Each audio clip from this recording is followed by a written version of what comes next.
If you're thinking of a career that combines medicine and mental health, keep psychiatry in mind. Let's hear Dr. Hannah Kim's perspective on becoming a psychiatrist. My name is Hannah Kim, and I'm one of the 4th year psychiatry registrars at the Austin Hospital, and I've just started stage 3 advanced certificate training in consultation liaison psychiatry, and I'm a Melbourne University graduate. When and why did you start thinking about psychiatry as a career? When I first thought about psychiatry was probably when I was actually 14, because I was really intrigued by the really complex characters that you see in movies and films, and for example, I don't know if Silence of the Lambs was out then, but people like that, and I'd look into it and I'd really want to understand why, but that was never fully something that I never got to understand, and so I actually thought I wanted to become like a forensic psychologist kind of thing, and at that time I didn't know the difference, and my mum told me that psychiatrists get paid more and get to prescribe, so I went into med school. So that's kind of, and then in med school I think is where I sort of solidified my interest, and then really internship was when I decided to go for it. What pathway did you take to become a psychiatrist?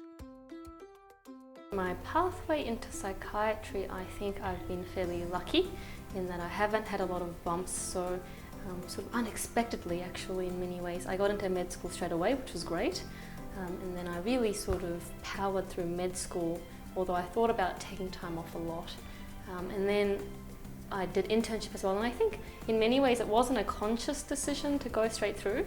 I think it almost kind of felt like if I just got through whatever hurdle, it would be better to take time off after kind of thing.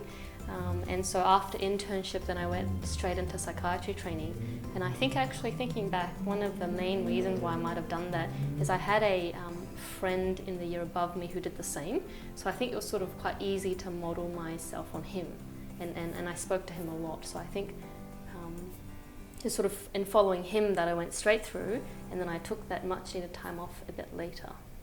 What subjects did you study at high school? The subjects that I studied in high school, I actually did the Cambridge A-levels in New Zealand.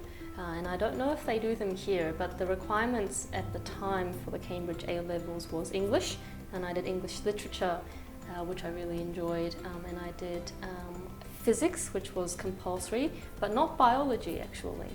And I don't think that disadvantaged me a lot, and I also did chemistry, and I did maths of course as well, and I did half the year of psychology and half the year of history as well. Any tips for secondary students considering medicine or psychiatry as a career? It's quite a big decision really to make when you're 18, and it requires quite a lot of commitment. I don't think medicine is one of those disciplines that you can do because you kind of feel like it, because I think it required a lot of energy and commitment and dedication, and I think because of that reason my first 3 years were very difficult. I kind of, as I said before, I sort of stumbled into it, not knowing the difference between psychologist, psychiatrist, and more being indecisive. And I think that might have resulted in me enjoying the first 3 years less, because I had that uncertainty about whether I wanted to leave or not. So I guess my advice would be maybe to talk to some people. I know that it's hard to fit that in with schoolwork, but to try to talk to doctors and medical students to get an idea of what it might actually be like, so that a person can make an informed decision. What do you love most about being a psychiatrist? I think the important thing to note is I still love psychiatry, despite the 4 years, which I think says a lot. So as I said before, I think what I've been very lucky to find out is it is what I expected in many ways, and actually even better.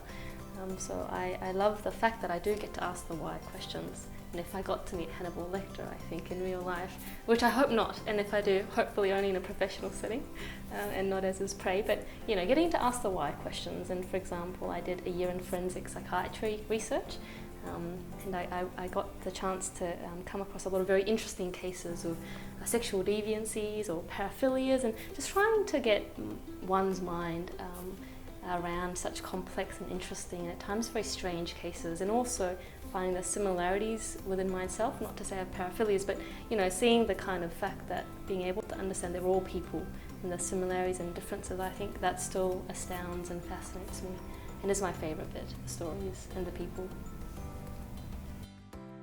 Open your mind to psychiatry and make a difference in your career.